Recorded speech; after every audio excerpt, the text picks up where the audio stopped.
Olá, meus amigos e meus irmãos em Cristo Jesus, sejam muito bem-vindos ao canal O Retorno da Glória e que a paz do nosso Senhor Jesus Cristo esteja sobre cada um de vocês e também que o Espírito Santo fale aí aos seus corações enquanto vocês assistem a mais esse vídeo. Amém?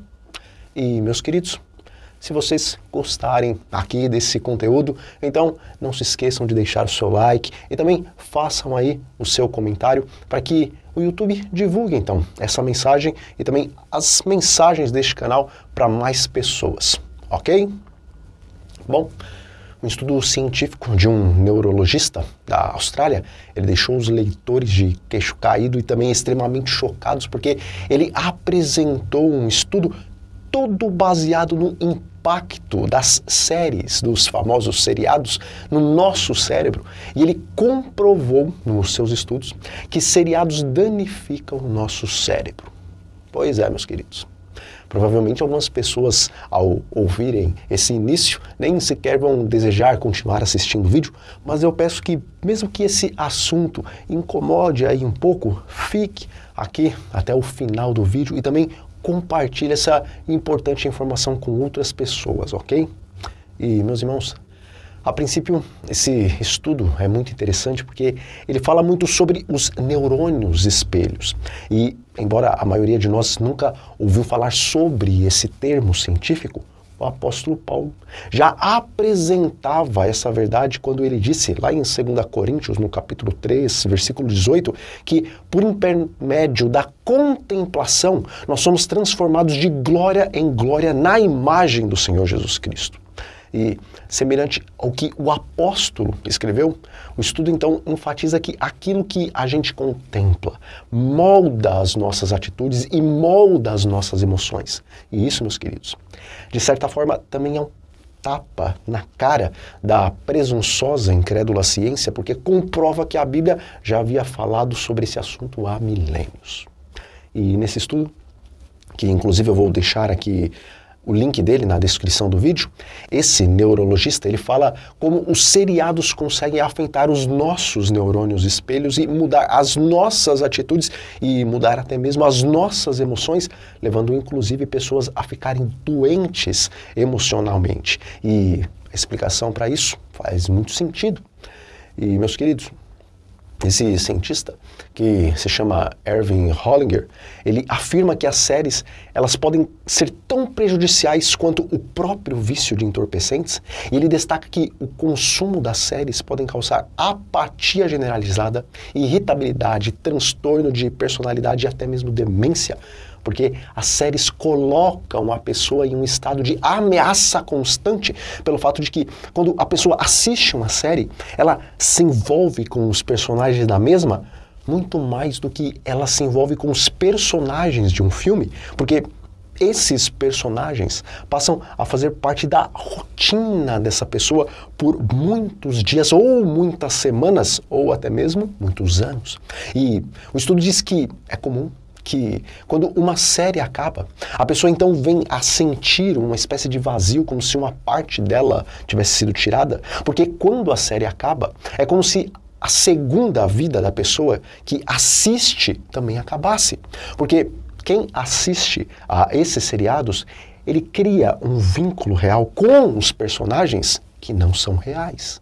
E, meus amigos, de acordo com o estudo, as séries, elas são tão perigosas para os seres humanos porque a pessoa, ela já lida com os seus próprios dramas, com as suas próprias frustrações e também com as suas próprias alegrias e tristezas. Ou seja, a pessoa tem a sua própria vida cotidiana e, de repente, ela é bombardeada por emoções que não são dela, e isso num pequeno intervalo de tempo que varia de 30 minutos a 1 hora. E nesse espaço de tempo, a pessoa ela sente um pouco da emoção de todos os personagens que ela viu.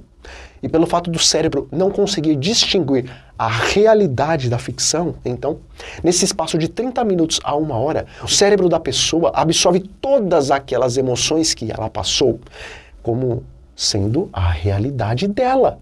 E sendo assim, raiva, sede de vingança, felicidade, egoísmo, adultério, angústia, paixão, medo, terror, e tantas outras emoções são absorvidas pelo cérebro como se a pessoa que assistiu tivesse vivido isso na realidade. E todo esse bombardeio de emoções, meus irmãos, a pessoa que assiste séries está constantemente recebendo, independente de qual seja aí o gênero da série que ela assiste. E como o cérebro não consegue distinguir se aquelas emoções são reais ou se são fictícias, a pessoa acaba mergulhando de uma forma superficial em vários dramas que não são dela. E isso é algo que é completamente antinatural, porque quando nós passamos alegrias ou frustrações, essas emoções e situações nos ajudam a amadurecer.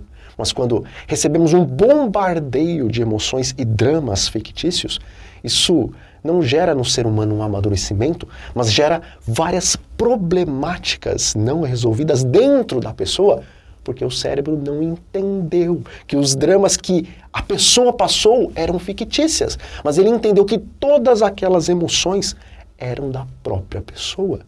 E por causa disso, meus queridos, é gerado um nível absurdo de ansiedade na pessoa e muitas vezes até mesmo depressão.